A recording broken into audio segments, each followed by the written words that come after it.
नमस्कार बंधुगण। आमे समस्ते माँ सरस्वती को विद्या एवं बुद्धिर देवी भावे पूजा करूँ, किंतु आमे जानती कि माँ सरस्वती चारोटी हाथ अच्छी एवं से हाथ रे थिबा जिनिस गुड़िकर अर्थ कौन एवं माँ सरस्वती किए। आजिर एई भिडियो रे आमे माँ सरस्वती विषय रे एमिति किछि जानिबा जा हुए तो आपण पूर्वरु केबे सुनि नथिबे। तेणु एई भिडियो को शेष पर्यंत देखंतु। मोर भिडियो जदि आपन को भल लगे ताहले मो चैनल को सब्सक्राइब करंतु एवं कमेंट बॉक्स रे जय माँ सरस्वती लिखंतु। एबे चलंतु आरंभ करिबा भिडियो। हिंदू धर्म एवं परंपरा अनुसार माँ सरस्वती हेउचंती विद्या ज्ञान बुद्धि संगीत एवं कलार अधिष्ठात्री देवी। माँ सरस्वती किए? माँ सरस्वती को प्रभु ब्रह्मांकर मानस कन्या बा शक्ति भाव ग्रहण कराए। से श्वेत वस्त्र परिधान करती जहाँ पवित्रता एवं शांतिर प्रतीक अटे। तांकर चारोटी हाथ अच्छी जहाँ मनुष्यर व्यक्तित्वर चारोटी दिग को मन बुद्धि चित्त एवं अहंकार को दर्शाई थाए। मन प्रथम हाथ मनुष्यर मन को दर्शाई थाए। द्वितीय हाथ बुद्धि, द्वितीय हाथ बुद्धि बा विचार शक्तिर प्रतीक अटे। तृतीय हाथ चित्त, तृतीय हाथ चित्त बा स्मृति शक्ति को बुझाई थाए। चतुर्थ हाथ अहंकार, चतुर्थ हाथ अहंकार को प्रतिनिधित्व करिथाए। माँ सरस्वती एई चारोटी हाथ रे थिबा जिनिस गुड़िक होउछि।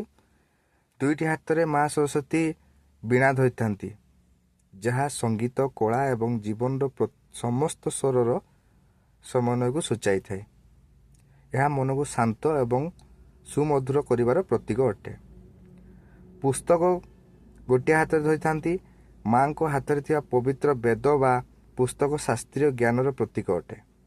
यह सूचाए जे मनीष जीवन रे शिक्षा और ज्ञानर स्थान सबुठु ऊपर रही थाए।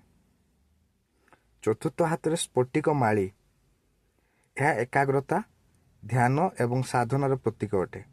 यह शिक्षा दिए जे केवल पाठ पढ़िले हेबनी बरं ताकू ध्यानर सह मनन करिबा दरकार।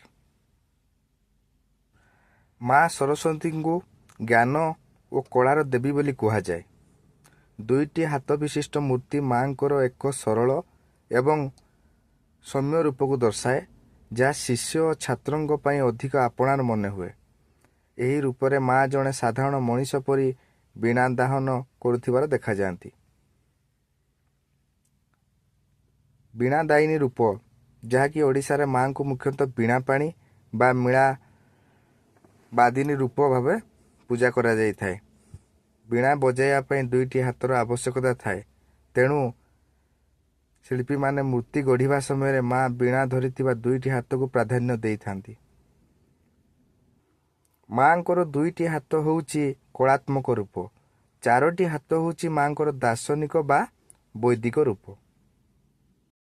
तेबे यह थिला माँ सरस्वती विषय किछि रोमांचकर तथ्य। आशा करुछि आपन को ये वीडियो भल लागिथिबो। जदि भल लागिथिबो तेबे गोटे लाइक निश्चय करंतु।